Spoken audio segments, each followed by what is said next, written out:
mostly over major depressive disorders.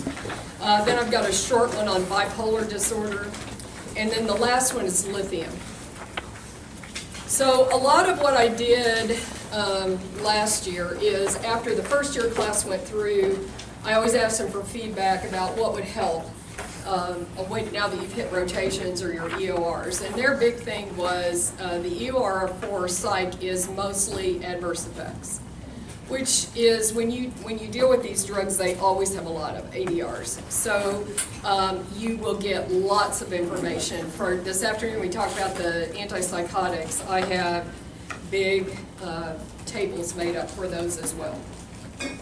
So lithium I put on its own because it has so many side effects. Very effective drug, but very toxic in many ways. So that's why I kind of broke it up. One is because the faculty fusses over there at me if I tie up the printer too long. So by breaking it up, I could do little short bursts and be done. Okay. All right, so the antidepressants, we're going to start on page 2. So just as a way to kind of bring us to back to a point where we're thinking along the same line as the depression, or the definition up there of unipolar. So what's unipolar major depressive disorder mean? Just depression. Pardon? Always down. Unipolar? No mania. Okay, so just depression.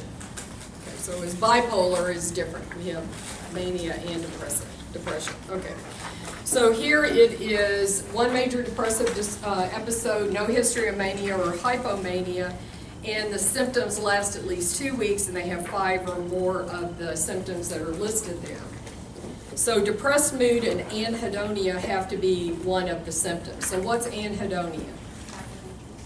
Lack of interest in what?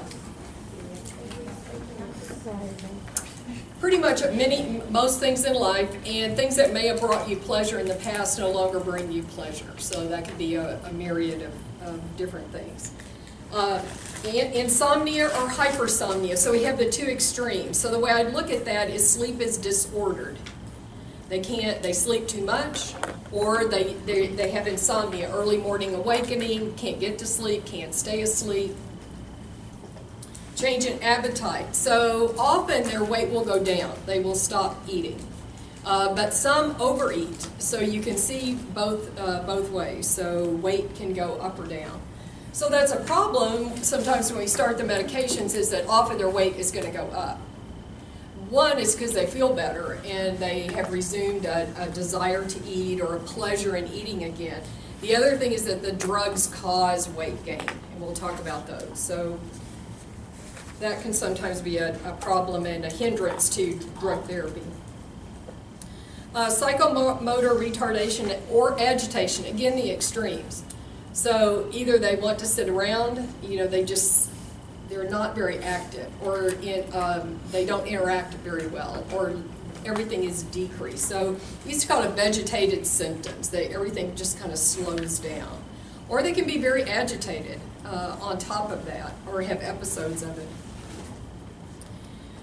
Poor concentration, so trying to stay with work, stay with school, run a household, all of those things can be affected.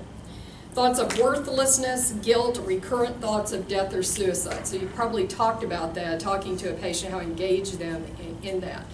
And you may already have done the different indexes, like we talked about the PHQ-9, the Beck, the Hamilton.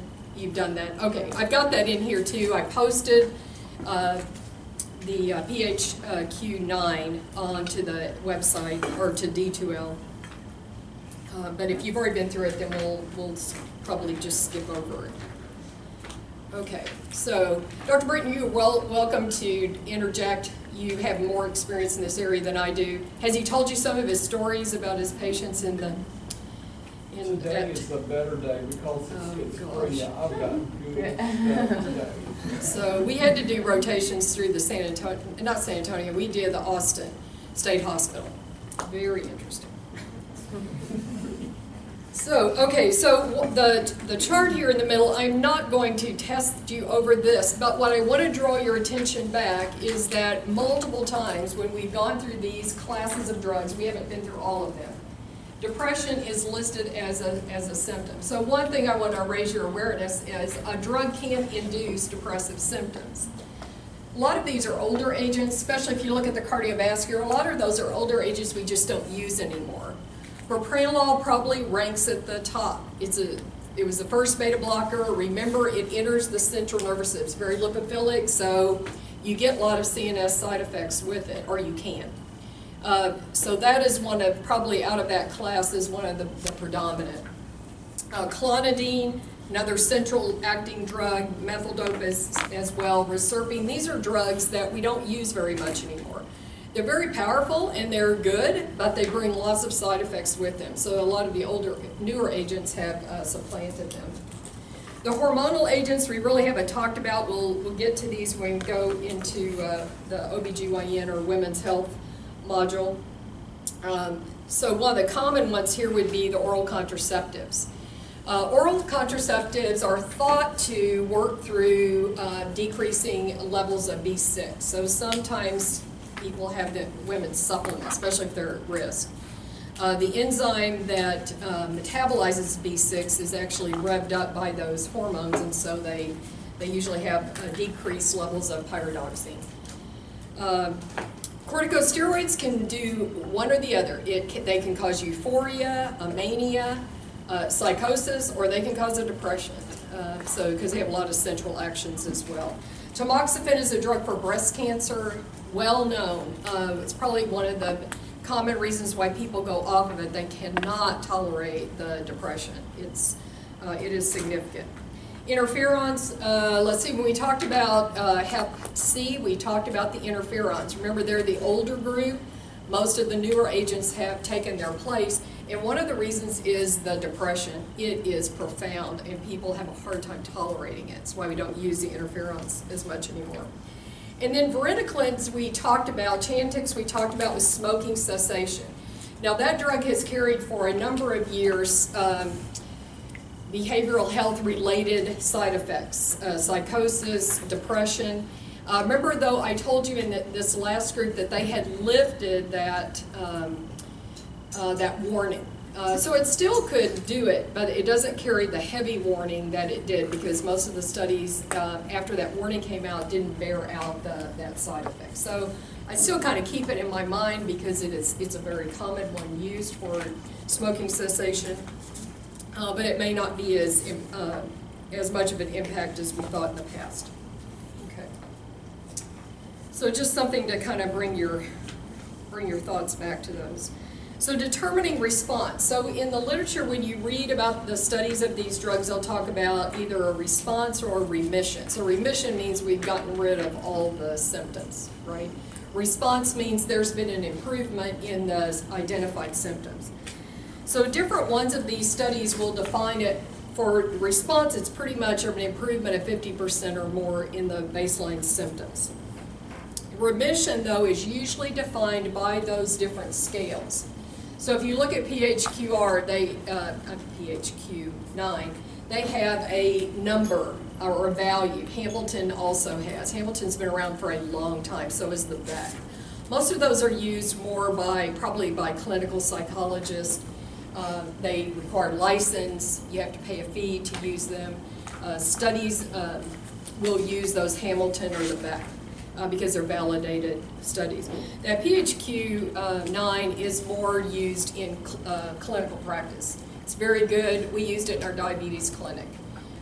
You talked about the fact that it has a 2. There's a PHQ-2. I don't think we talked about 2.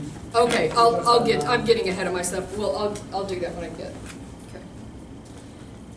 So if you're looking at literature, you know that there's a difference between response and remission. Goals of therapy is we want to get to remission. We want to get them feeling better. We want to get those symptoms improved and no longer interfering with their life. We want them to have good quality of life, be able to do the things they want to do. Page 3. So in terms of approach to treatment, I have in that little table underneath there is just summarizing what's above. So 3 phases: an acute phase, maintenance phase, continuation phase, and a maintenance phase. So one of the things is to, when you talk to patients and you're starting them on drug, is to give them an idea of what is going to be the time course of response. It's not quick for everyone. So it takes some time for people's symptoms to respond. So that acute phase is the first 3 months. Our goal is we want to get them to remission. Okay? Then once we have obtained that, we're going to keep them on that medicine for a period of 4 to 9 months. Okay? Here we want to make sure that any residual symptoms that are still there we can resolve, and the other is to keep them there, to keep them in remission, prevent relapse. Maintenance phase can be up to 3 years. And for some patients, we'll talk about the criteria, we're going to keep them on lifelong. The more episodes they have, the more likely they're going to need lifelong therapy. So with our goal there is to prevent recurrence and keep them in remission. So keeping that time frame, letting people know this is what to expect. I know Dr. Britton has told you this. The more you do that, the more you will prophesy for the patient. Here's what's likely, here's what we expect to happen. And if it doesn't happen, here's when I want you to contact me. Here, if these things happen, let me know. And having timely follow-up so that you're not going way past the time where you're going to miss most of these, because patients will just quit. They'll quit taking them. A lot of patients don't continue with antidepressants. They have lots of side effects, and they make them feel different. They do not feel like the person they believe they are or have come to be comfortable with. So adherence is a major problem for these when treating depression. Okay, so risk of recurrence. So the risk of recurrence increases with the number of time people have an occurrence or an episode of depression. People less than, so who should be considered for lifelong maintenance? People less than 40 and who've had 2 or more episodes, or of any age with 3 or more episodes. Now I can guarantee you I will embed that in a test question, okay? I'm amazed at how many times I say this and then I don't get 100% response on the test. Okay, so I mean it when I say it. So this is important in terms of treatment. So make a star out there in terms of know this. Patient education, really important. And this goes for anything. Anytime the more you tell people, with the amount of information they can take in and hold, the better off usually they'll be. And the more they'll stay with you, the more they'll stay with your treatment, if they understand. Or the more likely they will be to tell you, this doesn't work for me. I can't do this. A lot of times they're not going to tell you that, because that's your authority, but also they don't want to disappoint, and they don't want you to kick them out of your clinic. Okay. Any questions about that? Anything I've told you that is contrary to what you've already heard? Nope? Okay. So initiating therapy. So what does the literature tell us about psychotherapy versus drug therapy? You know, you've probably at this point gotten the sense we really don't have that great of understanding of the diseases of the brain. We know more than we did 10, 20 years ago, but we really don't. You'll see when we talk about the drugs, we talk more about the toxicity potentials than we talk about the efficacy potentials. We do that too, but we really don't know all of what goes on. And so our therapy is minimal at best. So when people look, or the studies that have looked at psychotherapy versus antidepressant, an initial doesn't matter. Either one or combination of. Pretty much the same efficacy. So it may be what the patient is willing to take on or do. Antidepressants, psychotherapy have demonstrated efficacy as monotherapy. So that means by itself. Drugs by itself, psychotherapy by itself. In terms of medication, there's no superiority. There's not one class that's better than another in terms of antidepressants. No superiority in prevention in any of the drug classes. As long as you're using equivalent doses or equivalent therapy, the outcome is pretty similar. So when we initiate therapy, we do it empirically, which means what? Try. Best guess. Yeah. Okay, next page. So this, the SSRIs, the selective serotonin reuptake inhibitors. So what does that name tell you? So the reuptake is where? Where does reuptake? In the what? Presynaptic. Okay, the presynaptic neuron. Okay. So why do we have reuptake? What's the purpose of that? Less defined than. Get rid of drug. What else? I'm not saying you're wrong. I just can't pick out the words from your. Pardon? Okay, so reuse, so restore. But mostly, what is the number one reason there's reuptake? Stop action. Okay. So if we reuptake it, put it away, it can't be used. How else do we get rid of drugs in that synaptic cleft? We have enzymes. What enzymes are there? Monoamine oxidase, and what else? COMT. Good, good. Okay, so we have enzymes that degrade. We have, we can reuptake them. They get absorbed and they just leave the site of action.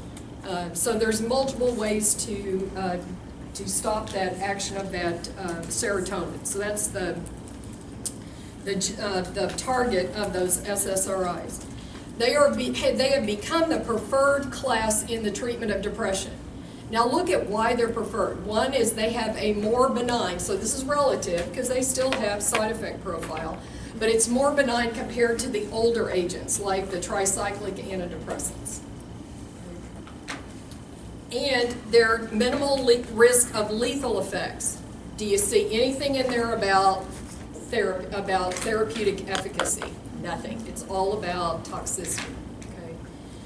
So side effects are less, which means people are more likely to tolerate them, more likely to stay on them.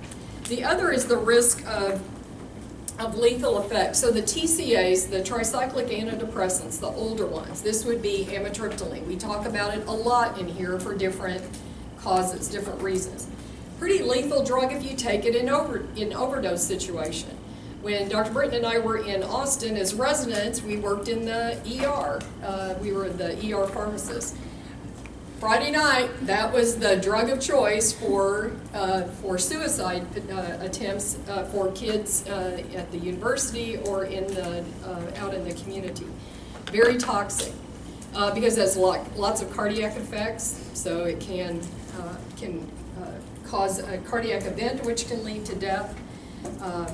Also has a lot of it works on a lot of the different receptors like histamine and cholinergic. So alternatives to these, so if you take an overdose, if you try to overdose with an SSRI, it usually is not going to cause death. So that's what that's referring to. So other treatments that can be used are the SNRIs. We'll talk about those. So they work on serotonin, norepinephrine reuptake inhibitors.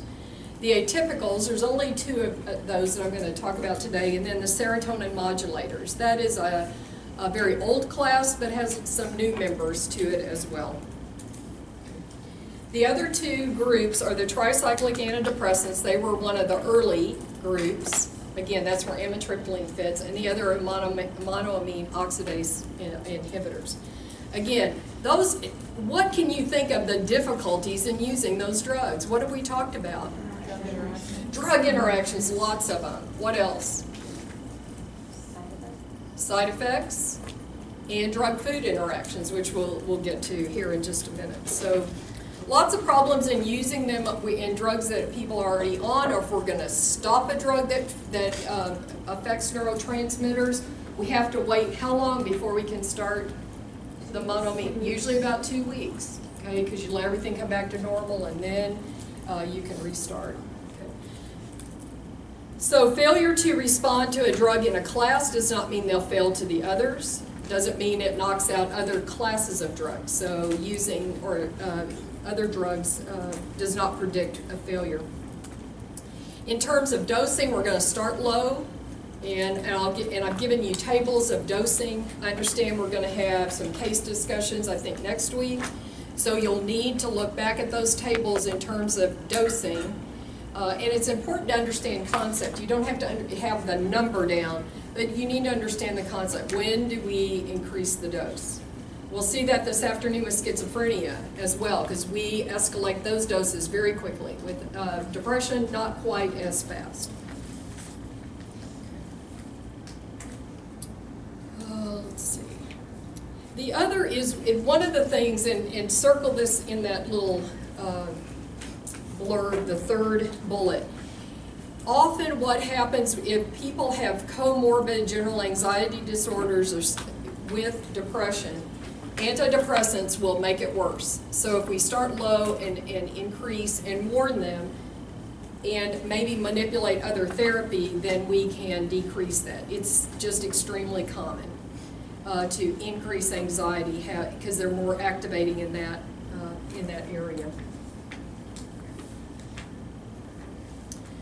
Okay, response kind of timeline. So improvement, we should see some improvement in some of the symptoms within the first 1 to 2 weeks. They will not come back to normal in that time. So that is a time when you would see them. You would look at them. Okay, you have listed out. You know the symptoms they're having. You would document those. Then you would ask, is sleep getting better? Let's say they told you sleep was a disorder. Is sleep getting better? Okay. Are you eating better? How's your concentration? Have you been able to go to class? Have you gone back to work?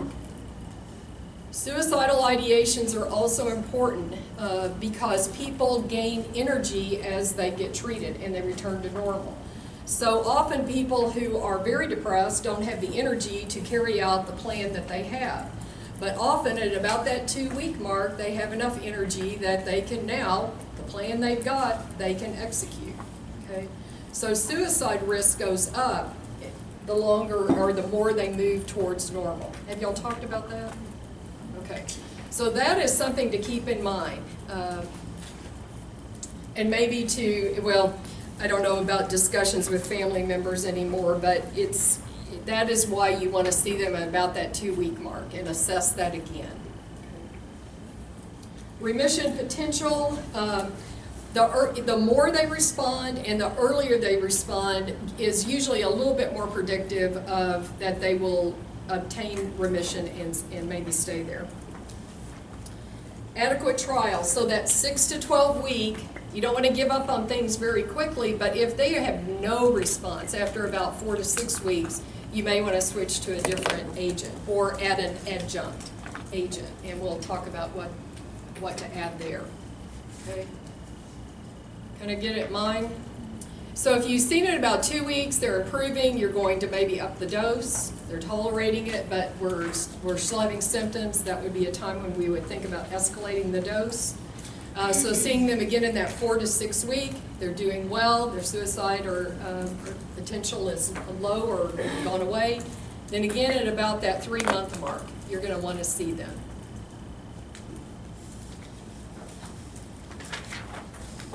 Dr. Britton, anything to add? No, I don't think so. That's not good. Okay. Depression rating scale, since you all have been through those, I'm not going to spend a lot of time. Let me just point out some things.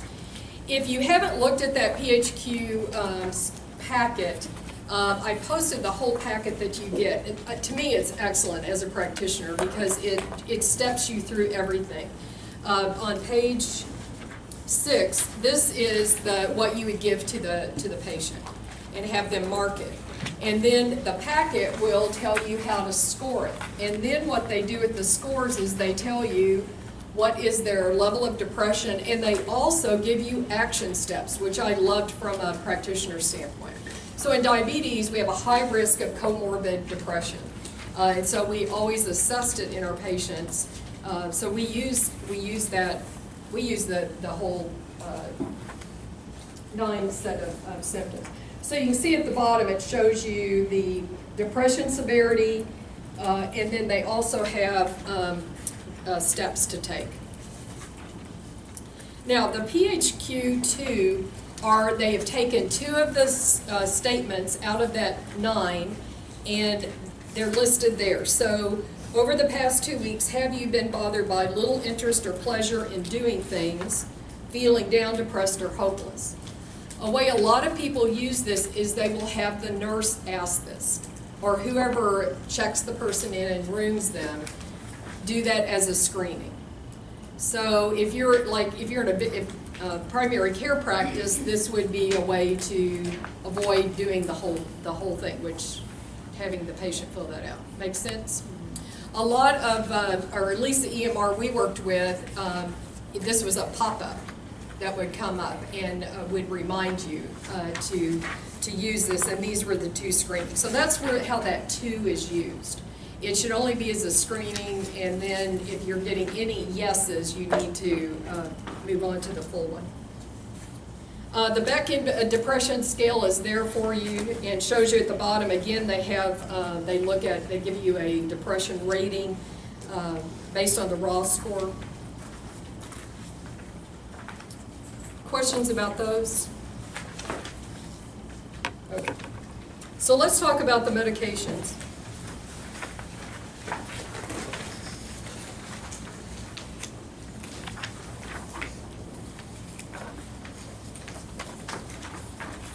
Okay, so again, our treatment options are the SSRIs, the SNRIs, the atypical antidepressants, the serotonin modulators, the tricyclic antidepressants, and the monoamine oxidase inhibitors. So we'll start the selective serotonin reuptake inhibitors. The decision to use these would be based on their side effects potential, their drug interactions, their duration of action, so the kinetics here become important. Probably cost, what will their insurance? The insurance may say, you've got to try this one first. So if that's not one you want, they may then move you or ask for reasons why. 5 drugs in this group, citalopram or Celexa, S-citalopram, which is the S enantiomer of citalopram. What's an enantiomer? Say what? Different configuration in space. Different configuration in space, right? What else? There are mirror images. My hands are mirror image of each other, right? Okay. So the S and the R enantiomer are mirror images. Same molecules usually have a right and a left, or an R and an S. What they look at is the core part of that molecule, and then they look at the things that are sticking up off of it. And they make a priority of what's the highest priority. And then they number them. And depending on the direction that goes, counterclockwise or clockwise, it gets an R or an S designation. Usually, these are drugs that come after an original one comes out, because what they'll find is that probably the S enantiomer is the one where all the effects are, and maybe very few of the side effects are. So that's how they get to those. Fluoxetine, Prozac, the oldest in that category, probably came out 25 years ago. Paxil or paroxetine, and then sertraline, another one of the older ones, Zoloft. So Prozac and Zoloft are the oldest in that group. So how do they work? Well, we talked about the fact that they decrease reuptake, so they increase the amount of serotonin that is available for a longer period of time. They do not affect the enzymatic clearance of those drugs. So it's by sheer mass of numbers that you get a longer duration of action. All potent, you see that they decrease the action of those reuptake pumps by 60 to 80%. So that's pretty effective. Differences in kinetics. The half-life is the big thing. The reason half-life is important here is if people abruptly stop these drugs, they'll have withdrawal symptoms. The shorter the half-life, the more likely they will have the withdrawal. Longer the half-life, less likely for that. Fluoxetine is the one that stands out in this group. If you look at the next page, it gives you a picture. in terms of clock. So most of the SSRIs, their half-life is about 1 day. Fluoxetine is 2 to 4 days, and it has a very long active metabolite, which is 7 to 15 days. So if you're worried about withdrawal, if you're worried about adherence, then that might be the drug to start with. The other is the impact of these drugs on 2D6.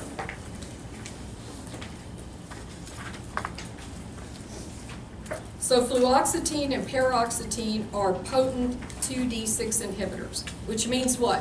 If I have a substrate that's going through that pathway and I've got this drug present, what happens? It decreases the metabolism. So why look at this pathway? Well, two different things. Two reasons. This pathway is important for the fact that it activates a lot of drugs. So we talk about prodrugs. Okay, this system is responsible for a good number of those. Codeine is one of them that goes through that pathway. The other is that there's lots of genetic variability with 2D6. There's about 4 different categories. So there's one called low. These people just don't have very much 2D6 and they don't have very much activity. So you can imagine if you're giving them a drug that's a substrate of that, their duration of action is going to be pretty long on those drugs, right? Okay. Then there's one called extensive. That's where most people are, the majority of people. And the other issue is that they're usually ethnically not determined, but influenced. The other are the ultra rapid. These people are like enzymes on speed. They can metabolize extremely quickly. Okay. Those are Caucasians, about 10% of the population, Saudis about 20%, Ethiopians about 30% of that population. Now, why would we care? Well, if you are activating a drug, if you're taking a drug from an inactive state to an active state and you have an ultra rapid, what is going to happen? I can rapidly convert a drug more faster than I can in most people. What will happen? Toxicity. So here's an example.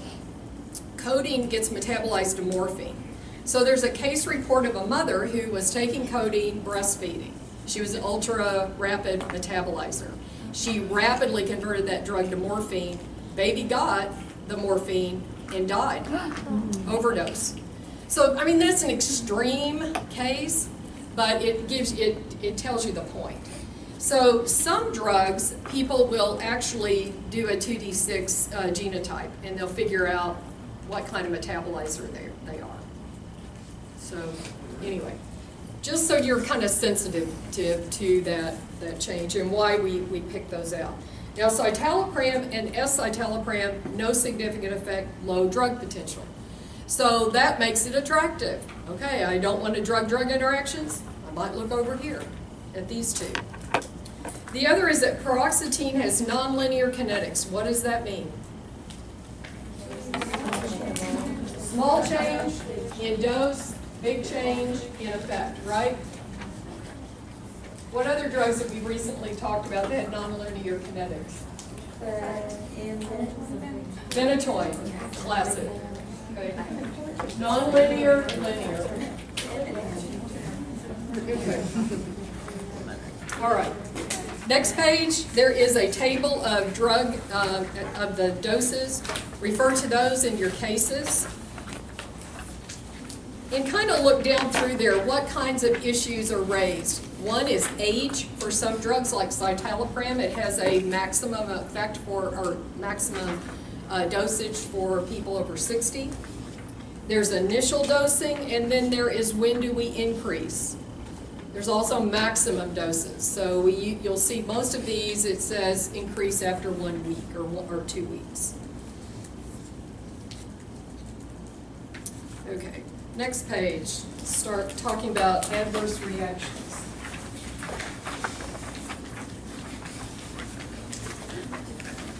Sexual dysfunction is one of the big problems and one of the reasons why people don't adhere to the drug. So you'll see it's up to 80%. Paroxetine is the worst. it's going to come up as an offender several times. So if you had to guess, and you're on that, you know, do you want to be a millionaire? Yes, paroxetine. If it's side effects, guess nausea and vomiting. And then you can send me a small gift of money because I helped you. Or I'll be your lifeline. Okay, so the rest of the class is moderate risk, but look, it's men and women, both. So what do they complain about? Libido, sex drive, they just don't feel like having it. Difficulty in achieving orgasm, erectile dysfunction, 37% of males. How many of you patients do you think will stay on that? Your male patients, probably not a lot.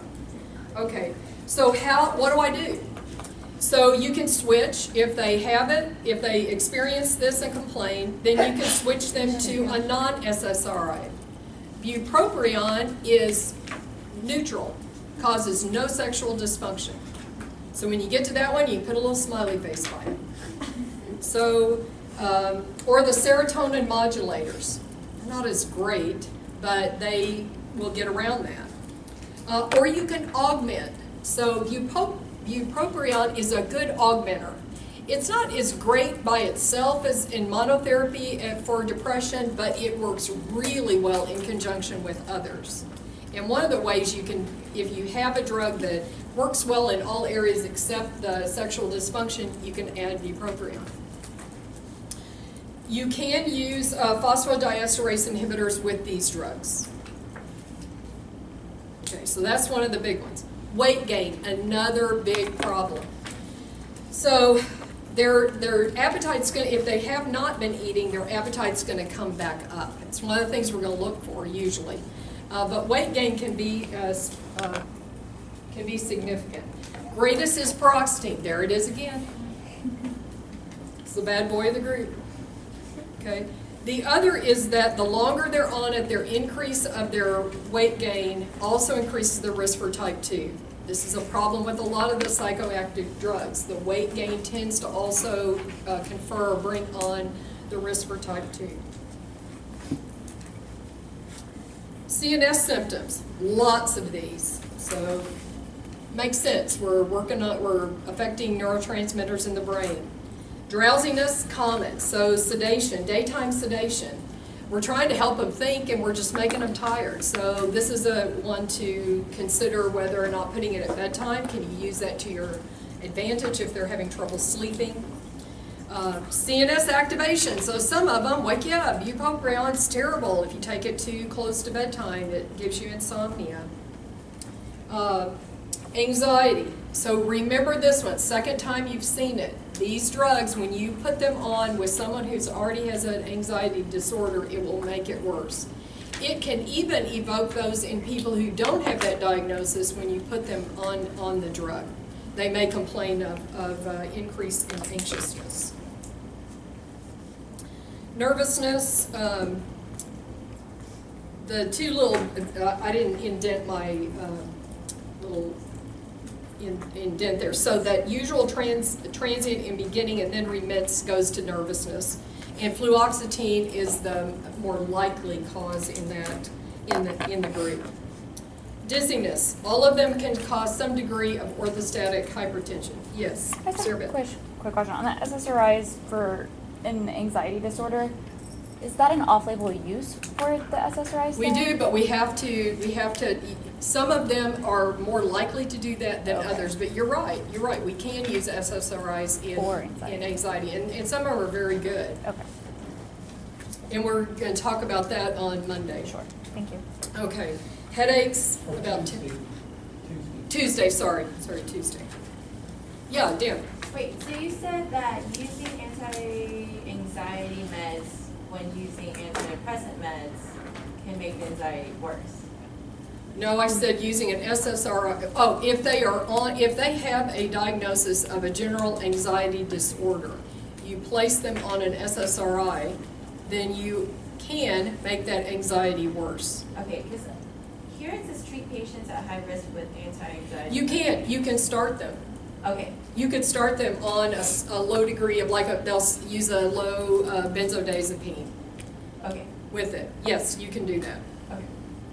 I'm telling you, it's not exact. That's the problem. So you're knowing the patient, having a good history, good mental health history, and that follow-up, you can't put them out 3 months and expect that you aren't going to get phone calls, or they're just going to quit taking, or they're not going to come back and see you. So, any other questions about that? Okay. I just want to re-emphasize that point. You remember what we talked about, that 20 to 30% were not taking anything in the end of a week, and that like 40 to 50 were not taking the drug after about 1 month. So return to clinic in 3 months, you have an over 50% chance that nobody's been taking anything for 2 months. So it's just inappropriate planning for follow-up. GI complaints. So remember I told you that there are serotonin receptors all over the body, and there's a lot in the gut. So when you start people on SSRIs, they often will have gut symptoms, either diarrhea, nausea, sometimes constipation. So you've got centrally mediated, also nausea and vomiting. You also have gut related, so it can be different reasons. So the GI motility, if you get an increase due to those serotonin receptors, you can get diarrhea as a problem, cramping. This is common. Nausea is very common. So you're wanting them to eat, and they're sick to their stomach. So having them eat, things that you can advise would be eating small amounts, eating things that don't tend to make them, whatever doesn't make them sick, taking it with food. Taking it at night may ameliorate some of those symptoms as well. Nausea, so this is common. You'll see up to 25% of people. Paroxetine, there it is again, and sertraline. So originally when we started out with Prozac, fluoxetine, one of the first things people noticed is people stop eating. So that was one of the things they started looking at for weight loss, was to put them on fluoxetine, Prozac. So the GI symptoms and impact can be great, especially if that's some of the symptoms you're going after. Questions on those? Okay. Cardiac ADRs, QT prolongation, think citalopram. It is used so often, very common. So it prolongs QRS. What other drugs do that? Antiarrhythmic drugs. Anti-what? Arrhythmic drugs. Okay. What are the more ones that you're more likely to diagnose? People come in with different problems in the ER, things that you might use.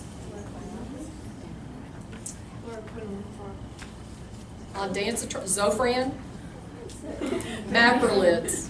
Okay, we talked about those over and over again. Remember, they're commonly going to be prescribed by you. QT prolongation. People who are on antiarrhythmics that prolong QT interval are at risk for proarrhythmias. People who are congenital may not know it. You could get in trouble there, but that's going to be probably the more unlikely. Look for drugs that have multiple effects on that QT interval. Because the proarrhythmia you're most likely to see would be torsades. Okay, so here that's why there is a dosing cap of 40 milligrams a day. For people over 60, it's 20. Keep that one in mind. It's important because Celexa is prescribed often. So citalopram is not recommended for people who have underlying cardiac problems, bradycardia, they're hypokalemic. Remember the two things we talked about with proarrhythmias? The two problems were low magnesium, low potassium.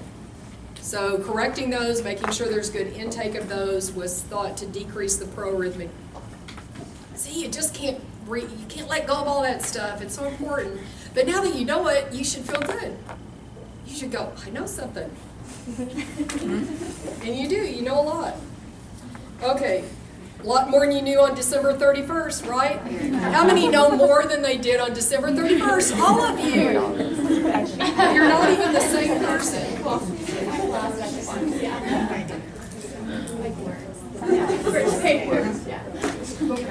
Hemostasis, people who are on anticoagulants, warfarin or any of the newer agents, like apixaban or Eliquis.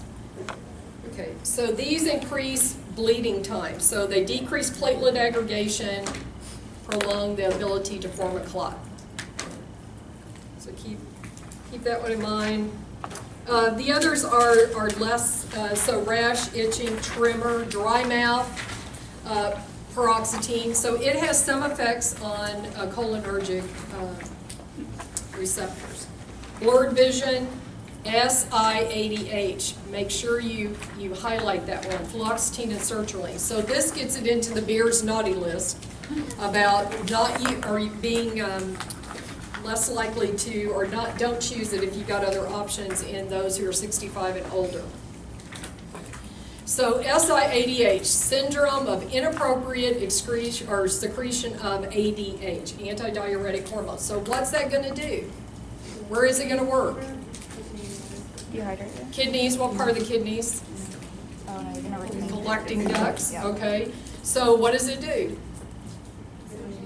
Retain Antidiuretic hormone, you retain water. Yeah. Okay, so what happens to the amount of sodium in concentration if you retain water? It goes down. So hyponatremia, which would be a sodium below what? 135, good, because the normal range is 135 to 145, okay. So below 135, usually when you get down into the 120s, that's when hyponatremia can start to cause problems. Okay? So they can pass out, they can have arrhythmias, they get CNS goofy. So that's a big one.